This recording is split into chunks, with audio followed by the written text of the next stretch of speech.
mewarisi perjuangan Nabi Muhammad SAW.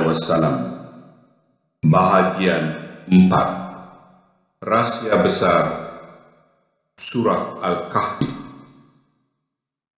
Sebelum ini, perbincangan tertumpu kepada fitnah-fitnah tokoh-tokoh agama yang kotor hatinya, yang disabdakan oleh Nabi Muhammad SAW. Baginda SAW juga mengingatkan fitnah-fitnah yang dibuat oleh Dajjal. Persoalan yang timbul, siapa sebenarnya Dajjal tersebut yang dinubuatan oleh Rasulullah SAW? Baginda SAW memberi petunjuk yang jelas mengenai Dajjal. Rasulullah SAW bersabda, "Barang siapa hendak terselamat dari fitnah Dajjal, maka bacalah 10 ayat permulaan dari suratul Kahfi, nescaya dia terselamat dari godaan Dajjal." Musnad Ahmad Hambal. Sabda Rasulullah SAW bukan bermaksud bahwa untuk selamat daripada Dajjal, umat Islam perlu menjadikan ayat ini sebagai jampi serafa bagi mengalahkan Dajjal. Sebenarnya sabda Rasulullah SAW itu adalah dengan membaca surat tersebut, seseorang akan mengetahui siapa itu Dajjal yang sebenarnya. Berdasarkan pengetahuan tersebut, seseorang muslim akan lebih berwaspada apabila berdepan atau berurusan dengan Dajjal. Ayat-ayat dalam pembukaan surah Al-Kahfi adalah seperti berikut. Segala puji bagi Allah yang telah menurunkan kepada hambanya kitab ini, dan dia tidak mengadakan kebengkokan di dalamnya. Dia telah membuatnya sebagai penjaga supaya ia memperingatkan tentang suatu seksaan yang dahsyat dari dia, dan memberi kabar suka kepada orang mukmin yang beramal saleh, bahwasanya bagi mereka ada ganjaran yang baik, yang di dalamnya mereka akan tinggal untuk selama-lamanya, dan supaya memperingatkan mereka yang mengatakan Allah telah mengambil seorang anak lelaki. Mereka tidak memiliki ilmu mengenainya, dan tidak pula nenek moyang mereka memiliki. Alangkah dahsyat bahaya perkataan yang keluar dari mulut mereka. Mereka tidak ucapkan selain dusta belaka. Maka sangat mungkin engkau akan membinasakan dirimu karena bersedih hati memikirkan mereka. Jika mereka tidak beriman kepada keterangan ini, sesungguhnya telah kami jadikan yang ada di bumi sebagai perhiasan baginya, supaya kami menguji mereka siapakah di antara mereka yang terbaik dalam amal perbuatannya. Surah Al-Kahfi ayat 1 hingga 7. Dan penutup surat ini adalah seperti berikut. Dan pada hari itu, kami akan membiarkan sebagian mereka menyerang sebagian lain, dan nafiri akan ditiup, lalu akan kami himpun mereka itu semuanya. Dan pada hari itu, kami hadirkan neraka jahanam berhadapan muka orang-orang kafir, ialah orang-orang yang matanya ada di bawah suatu tabir, tidak mengindahkan peringatanku, dan mereka itu malahan tidak mampu mendengar. Apakah orang-orang kafir menyangka bahwa mereka dapat mengambil hamba-hambaku sebagai pelindung selain aku? Sesungguhnya kami telah menyediakan neraka jahanam sebagai tempat tinggal bagi orang-orang kafir. Katakanlah, apakah akan kami beritahukan kepadamu mengenai orang yang paling merugi dalam amalannya? Orang-orang yang segala usahanya sia-sia dalam mengejar kehidupan dunia ini, sedang mereka masih juga menyangka bahwasanya mereka mengerjakan perbuatan yang baik. Mereka itu orang-orang yang telah mengingkari tanda-tanda Tuhannya dan mengingkari pertemuan dengan Dia, maka sia-sialah amalan mereka, dan pada hari kiamat kami akan mengadakan penilaian bagi mereka. Itulah balasan bagi mereka jahanam, karena mereka ingkar dan menjadikan tanda-tandaku dan rasul-rasulku olok-olok. Surah Al-Kahfi ayat 99 hingga 106. Jelaslah, bangsa yang mempercayai Tuhan memiliki anak lelaki adalah kuasa Dajjal. Mereka yang kini menjadi raksasa di dalam bidang militeri dan berlagak seperti Tuhan di dalam bidang ekonomi, politik, dan sosial. Kebiadaban ini menyebabkan pada bagian penutup surah ini mengatakan, kami akan membiarkan sebagian mereka menyerang sebagian lain, yang sebenarnya merujuk pada berlakunya perang nuklir sebagai satu hukuman atau azab yang sangat keras pada golongan yang secara langsung atau tidak langsung mempercayai dan mendukung akidah bahwa Allah SWT memiliki anak dan anaknya masih hidup di atas langit. Perang nuklir tersebut dalam sekelip mata saja akan membinasakan temadun kekuasaan dan kekayaan Dajjal dan sekutunya. Mereka akan mengalami kesengsaraan yang luar biasa apabila melihat apa yang telah diusahakan dan dibina ratusan tahun menjadi hancur dan binasa. Neraka dunia ini semakin hari semakin hampir. Dunia akan menyaksikan kemusnahan yang amat mengerikan, dan sebagian kota-kota besar akan bertukar menjadi tanah tandus. Peperangan ini bukan saja mengubah peta dunia, malah akan mengubah peta pemikiran manusia untuk menginsafi kebiadaban mereka. Di celah-celah kumpulan asap keruntuhan dan kemusnahan ini akan mendorong masyarakat dunia, terutamanya masyarakat barat, untuk mencari agama yang dapat memberi bimbingan yang sempurna kepada mereka. Ibarat manusia ingin membina bangunan baru, maka bangunan lama perlu dirobohkan dan dibersihkannya.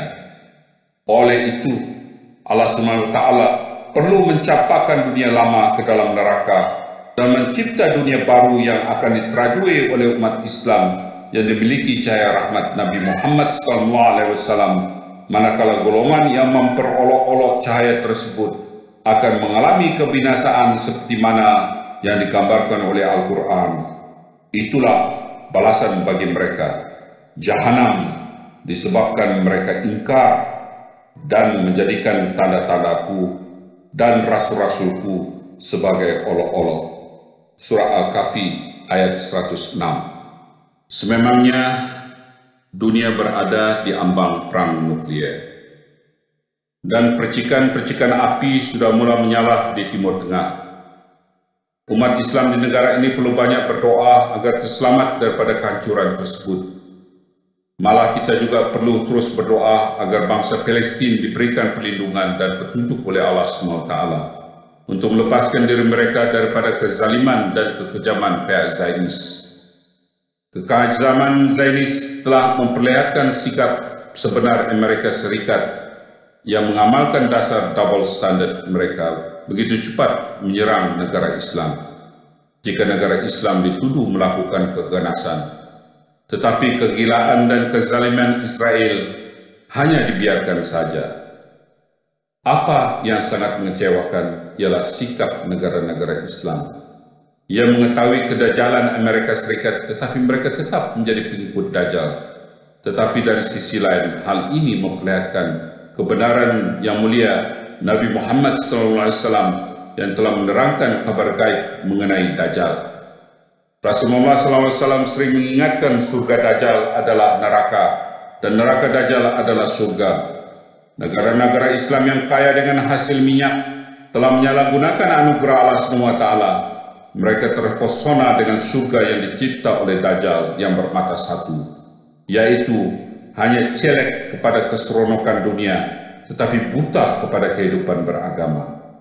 Negara-negara Islam yang kaya terikut menjadi buta karena menyimpan uang mereka di bank-bank Dajjal, membeli syarikat, harta tanah, dan segala produk berjenama Dajjal. Mereka keasikan dan ketagihan gaya hidup bebas dari hiburan ciptaan Dajjal, dan surga ini memudahkan Dajjal memperbudakan mereka. Pemimpin-pemimpin Islam tidak ubah seperti budak suruhan, dan ibarat lembu dicucuk hidung tanpa disedari bahwa tali yang mengikat mereka itu akan membawanya ke neraka. Buktinya, pemimpin negara-negara ini terpaksa mendiamkan diri dan tidak memiliki keberanian untuk melawan pihak Zionis yang didukung oleh Amerika Serikat. Karena jika mereka melawan, segala harta dan kepentingan mereka yang juga oleh Dajjal akan dirampas. Ternyatalah pemimpin-pemimpin ini lebih takut kepada Dajjal daripada Allah SWT. Kesyirikan ini yang menjadi salah satu punca utama kemurkaan Allah SWT kepada sebagian besar pemimpin-pemimpin Islam, dan tempiasnya juga turut dirasakan oleh seluruh umat Islam. Kemungkaran ini menyebabkan berbagai dosa lain yang juga bercambah. Salah satunya apabila ada kelompok-kelompok Islam yang kecewa dengan negara-negara Islam yang kaya, mula mengambil inisiatif sendiri bagi membela Islam. Malangnya, tindakan mereka menggunakan kekerasan telah mendatangkan lebih banyak keburukan dan merugikan umat Islam. Akibat sibuk untuk membalas dendam melalui jihad peperangan, menyebabkan mereka terlupa pesan-pesan agung Al-Quran dan sabda-sabda suci Nabi Muhammad SAW. Mereka tercari-cari dan menggunakan berbagai kekuatan senjata untuk melawan Dajjal. Padahal untuk membunuh Dajjal tiada jalan lain kecuali mengikut nasihat Nabi yang paling mulia dan agung Muhammad SAW dengan melancarkan jihad intelektual, bukan dengan jihad senjata dan kekerasan. Rasulullah SAW bersabda, "Jika ia Dajjal muncul dan aku ada di tengah-tengah kamu, aku akan mengalahkan dia dengan dalil. Dan apabila ia muncul sedang aku tak ada di tengah-tengah kamu, hendaklah tiap-tiap orang berbantah dengan dia." At-Tabrani dalam At-Kabir, Ibnu Asyakir dari Hazrat Abu Rahman bin Jabir Ibnu Nufai radhiyallahu ta'ala dari ayahnya dan dari datuknya, dan Kanzul Umal Juz 143879. Kegagalan umat Islam mengikut nasihat baginda SAW menyebabkan mereka sering dikalahkan oleh Dajjal. Buktinya, sudah berapa lama umat Islam berjihad berperang dengan menggunakan senjata melawan mereka? Selepas tragedi 11 September, ada orang Islam bergembira dengan serangan tersebut, tetapi apakah peristiwa itu memberi kemenangan kepada Islam? Dajjal ini telah memerangkap masyarakat Islam dengan mengapi-apikan orang Islam, dan kemudian mereka menanti saja pejuang Islam melakukan keganasan dan penyerangan ke atas mereka. Serangan ini digunakan sebagai alasan untuk menyerang habis-habisan dan membunuh semua orang Islam. Nampaknya sebagian besar para ulama dan pemimpin Islam masih tidak tampak perangkap ini, dan mereka terus mengajar dan menanamkan konsep jihad peperangan dengan beranggapan semua orang kafir sebagai syaitan dan harus dibunuh dengan kekerasan. Biarlah Allah SWT yang akan menghapuskan mereka, dengan bayangankanlah jika terjadi perang nuklir, sudah tentu benda-benda besar Dajjal akan musnah. Dan janganlah beranggapan sebuah negara atau kawasan akan musnah karena sifat Allah SWT yang Maha Pengasih dan Penyayang akan menyelamatkan sebagian besar umat manusia. Masyarakat dunia yang hidup selepas perang nuklir akan terdorong untuk mencari Tuhan yang sebenar, dan akan menerima Islam disebabkan mereka menyaksikan sendiri kebenaran kabar-kabar gaib Al-Quran yang telah sempurna di hadapan mata mereka. Umat Islam perlu banyak berdoa agar selamat daripada kebinasaan ini. Berbalik kepada masalah jihad. Renungkanlah, apakah lawangan jihad mengangkat senjata akan dapat menyelesaikan krisis yang dihadapi oleh orang Islam hari ini? Pandangan tersebut bukan untuk melemahkan semangat jihad umat Islam, tetapi menyadarkan umat Islam mengenai cara yang lebih tepat bagi mencapai tujuan sebenar jihad. Apa yang perlu kita lakukan ialah memperkasakan umat Islam agar memahami Al-Quran sebagaimana Rasulullah SAW memahaminya.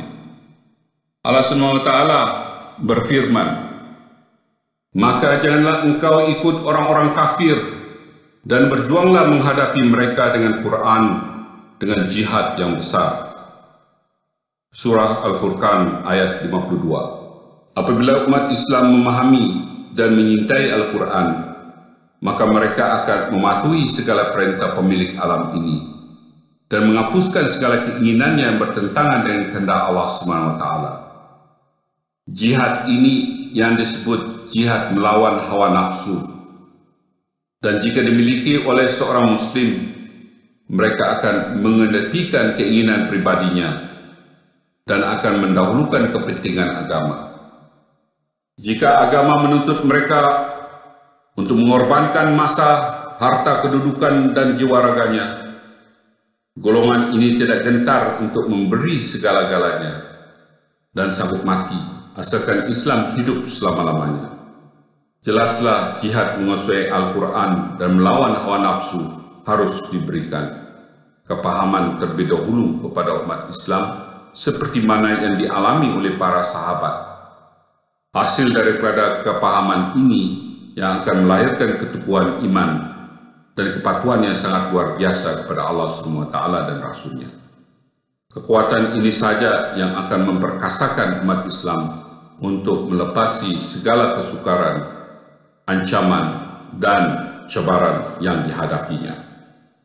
Inilah jihad yang paling sesuai untuk masa sekarang dan akan diridai oleh Allah SWT berbanding jihad menggunakan senjata yang telah lama dilaungkan, tetapi sehingga hari ini umat Islam terus dicengkam oleh musuh-musuhnya. Jika jihad mereka adalah benar, pasti Allah SWT akan memberi kemenangan karena Dia berjanji untuk menjadi penolong kepada jihad yang benar. Fikirkanlah, ada sesuatu yang tak kena dengan kebanyakan umat Islam pada hari ini, sehingga Allah SWT seolah-olah mendiamkan diri. Seorang tokoh Islam bernama Hazrat Mirza Tahir Ahmad mengatakan, "Sword can be territory but not heart. Force can be bend head but not mind. Sword can win territories but not hearts. Force can bend head but not minds."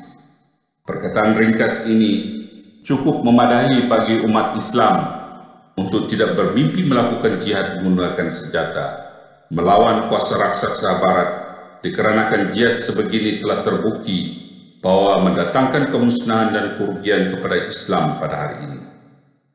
Dalam kitab Mukasyafat Al-Ghulub, Abu Zar Al-Ghifari mengatakan, Abu Bakar radhiyallahu ta'ala anhu menanyakan kepada Rasulullah SAW, "Apakah ada jihad selain daripada melawan kaum musyrik?" Dijawab oleh Rasulullah SAW, "Ya tentu saja, hai Abu Bakar. Allah SWT mempunyai mujahid-mujahid di permukaan bumi yang lebih afdal daripada para syahid yang memang tetap hidup dan makan minum juga. Allah Subhanahu wa Ta'ala pun mengacukan mereka di hadapan para malaikat dengan kebanggaan. Bagi mereka syurga itu akan diperhias begitu rupa seperti halnya Ummu Salmah menghiasinya bagi Rasulullah SAW. Sayyidina Abu Bakar menanyakan, "Ya Rasulullah SAW, mereka ini siapa?" Dijawab oleh Rasulullah SAW, "Mereka adalah berdakwah, bertablik, menyuruh kepada kebaikan dan kebajikan." mencegah dari berbuat mungkar dan yang buruk. Mereka ada yang mengintai dan membenci karena Allah semata-mata. Hadis ini membuktikan bahawa para pendakwa atau mubalik Islam merupakan mujahid-mujahid Allah SWT di atas muka bumi, dan mereka lebih afdal daripada para syahid kerana menggunakan keindahan Al-Quran dan akhlak sebagai senjata perjuangan mereka. Senjata ini lebih suci, harum dan wangi untuk memenangkan Islam di atas muka bumi Allah SWT yang indah. Jelaslah, kekuatan akhlak dan Al-Quran adalah senjata yang lebih berkesan untuk menundukkan kekerasan hati penganut agama lain, terutamanya masyarakat Barat. Kebanyakan mereka adalah golongan terdidik, berdisiplin dan berprinsip. Jika golongan ini menerima Islam, mereka akan lebih Islamik berbanding dengan orang Islam yang mewarisi secara keturunan. Justru itu, umat Islam perlu membuktikan bahawa Islam adalah agama yang dapat memecahkan masalah sosial, politik dan ekonomi bagi membuka hati mereka untuk mengetahui lebih lanjut mengenai Islam, dan selebihnya sama ada mereka menerima atau menolak Islam adalah kurnia daripada Allah SWT. Musuh-musuh Islam menyedari hal ini dan mereka melakukan berbagai cara untuk menghalang masyarakatnya daripada mendapat gambaran yang baik mengenai Islam. Golongan ini sengaja memprovokasi dengan menghina Rasulullah SAW kerana mereka mengetahui umat Islam akan melakukan tunjuk perasaan dengan menjerit-jerit di jalanan, membakar dan merosakkan harta benda awam. Peristiwa ini ditayangkan secara berulang-ulang di media masa Barat untuk memperlihatkan sikap kasar dan ganas umat Islam. Apa yang lebih mengecewakan? Umat Islam sering terperangkap kepada muslihat yang dilakukan oleh musuh-musuh Islam. Pada pendapat orang Islam, mereka melakukan kekerasan untuk memberi message kepada masyarakat Barat untuk jangan menghina dan mempermain-mainkan Islam. Tetapi musuh-musuh Islam mengambil kesempatan ini untuk memburukkan keadaan Islam. Sebenarnya, umat Islam perlu memperkemaskan strategi dalam menangani masalah tersebut. Kini kelajuan kuda telah digantikan dengan kepantasan satelit televisyen dan internet yang merupakan instrumen yang paling cepat dan berkesan membawa suara Islam dari langit untuk memasuki setiap rumah dan bilik di seluruh pelosok dunia.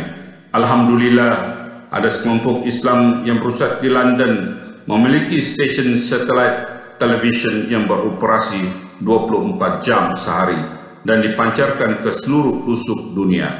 Mereka telah memberi gambaran yang sempurna mengenai kemuliaan Nabi Muhammad SAW dan Islam melalui program-programnya kepada masyarakat dunia, khasnya kepada masyarakat Barat.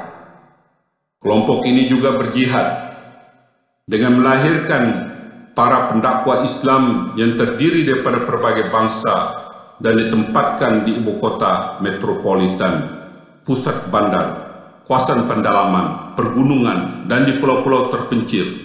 Kini mereka berada lebih daripada 220 negara dengan mendirikan masjid dan pusat pentablikan serta mencetak dan menerjemahkan Al-Quran lebih kurang 70 hingga 90 bahasa utama dunia.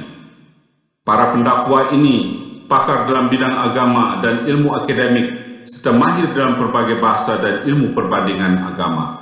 Lebih penting lagi, penampilan dan perwatakan mereka begitu bersih, kemas dan berwibawa. Kelompok Islam ini yang paling berjaya di Eroppa dalam memperlihatkan kepada masyarakat Barat bahawa Islam sebagai agama kedamaian dan the way of life untuk mengatasi kekalutan ekonomi, politik dan sosial. Kini di jantung-jantung ibu kota Dajjal, mereka berdakwah secara teratur dan konsisten serta giat mengadakan seminar, bengkel dan perbincangan dengan penganut agama lain untuk menghidupkan Islam dan mematikan budaya Dajjal. Kelompok ini juga menubuhkan badan kemanusiaan dan menghantar doktor jururawat jurutera, eketik, guru, pakar IT, dan sukarelawan lainnya untuk mengorbankan diri bagi berkhidmat di negara-negara yang tempa bencana dan negara miskin tanpa mempedulikan perbezaan agama dan kepercayaan. www.humanityfirst.org. Jihad ini yang akan menembusi hati dan pemikiran masyarakat dunia untuk jatuh cinta kepada Islam dan menggenap janji Allah Subhanahu wa taala bahawa Nabi Muhammad SAW adalah pembawa syariat ke alam ini.